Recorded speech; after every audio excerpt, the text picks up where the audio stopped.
Okay, let's do this. Sure, let's go. Quit screwing around and start. サウンドテスト。Здравствуйте. それでは行きますよ。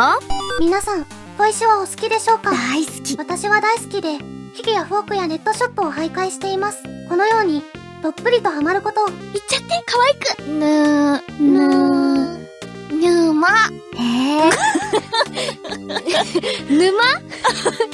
違う。天然砥石沼。天然砥石沼。それは開く修羅への道、底なしの沼。へえ、そうですか。びっくり。ところで、今日は何をするんだ？そうね、今日は偽天然砥石の見分け方を紹介しようと思います。オッケー。なるほど。研ぐのが楽しくなってくると、ついつい天然砥石を買っちゃうんだよね。そうね。私も最初の頃はヤフオクで偽物を3つも掴んじゃったよ。どんまい。今回この動画を見てもらうと、簡単な偽物はすぐわかるようになると思うぜよ。やられっぱなしは尺だからね。それでは早速本編スタートするぜよ。スイッチポン。それでは行きます。昨今、ヤフオク、メルカリ等でかなりの数の偽物の天然砥石が販売されているのをご存知でしょうか？今回はその最も簡単な見分け方です。基本的には写真だけで見分けるしかないのですが、この見分け方を覚えれば、あからさまな偽物砥石を買うことは少なくなるでしょう。業者もあの手この手で偽物を売ろうと加工していますので、ご購入の際は今一度よくご確認ください。勝手に承知です。この中に偽物の砥石がいっぱいおる。お前らやろ。とにかくこれを見てください。砥石の裏面にこのような洗濯板の溝があったら、まず偽物ぜよ。私が一番初めに騙された石は右上のやつじゃないか。ご愁傷様。また、裏面を載せていない砥石も危険です。砥石付きで裏面を載せないなんてありえません。ほぼ偽物確定。ポチってはいけません。これは一番初めに見るポイントです。わしは本物が見たい。本物はこのような茶色い皮付きが多いです。画面右から小津区のアサギ色、中山の水アサギ、八木の島のアサギ色です。どれも良い表情をしていますね。先ほどの偽物とは大違いぜよ。じゃあ次。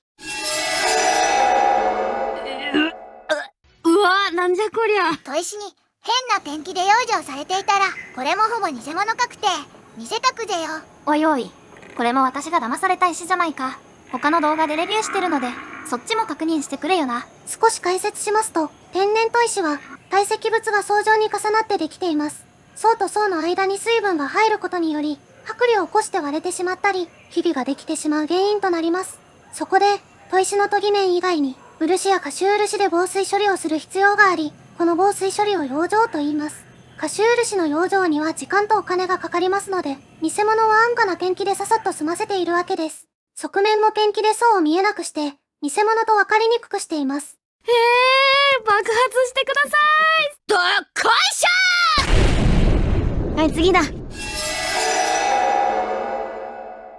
これは残跡がない石もあるので、全てが偽物だとは言い切れません。見分ける方法として、30型とか40型の定型サイズの未使用品に残跡がないのはかなり怪しいぜよ。この画像だと、私は絶対にポチらないな。そうですね。この砥石には、残跡が全く見られませんね。見るからに仕上げ砥石には見えませんが、これで裏面が洗濯板だったり、ペンキが塗られていれば、もう、偽物間違いなしですね。ほな、本物の仕上げ砥石を見てみましょう。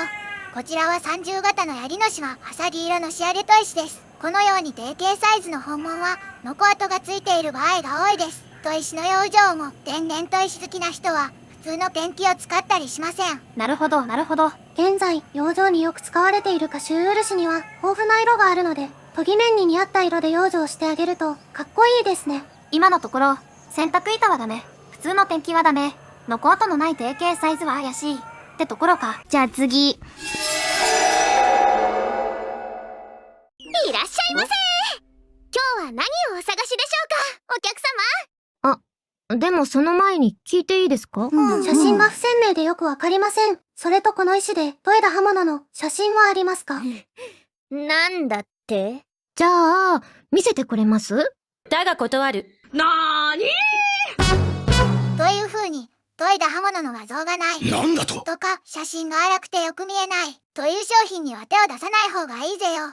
ヤフオクだと少しでも高く売りたいので、綺麗な鮮明な画像を使います。たくさん入札してもらうためには取り上がりの刃物なんかも載せるのが普通ですよね。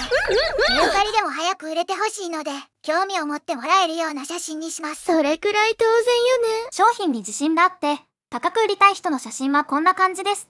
これならすぐにでもこの石を買いたくなってしまうよ。これね、すごくわかる。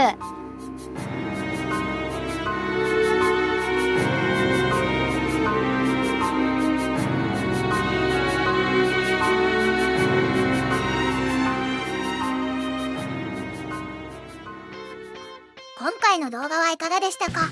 飛ぶのが楽しくなってくると一度は天然砥石に興味が湧いてくると思います。もしできるのならテントや刃物市で実際に触ったり試し取りさせてもらうのがいいと思うぜよ。しかしながらいけない、遠すぎるとかの事情でネットショップやヤフオクで購入する方もいるでしょう。よく確認して偽物を買わないように注意してください。ぜひとも本物を手に入れて素敵な時ライフを送ってほしいぜよ。それでは最後までご視聴ありがとうございました。See you next video。だから今は、無骨な宣伝。たまに利用しよっかな。なるほど。そういうことなら私に任せなさい。ついでに教えといてあげるけど。チャンネル登録、コメント、評価、どうかお願いします。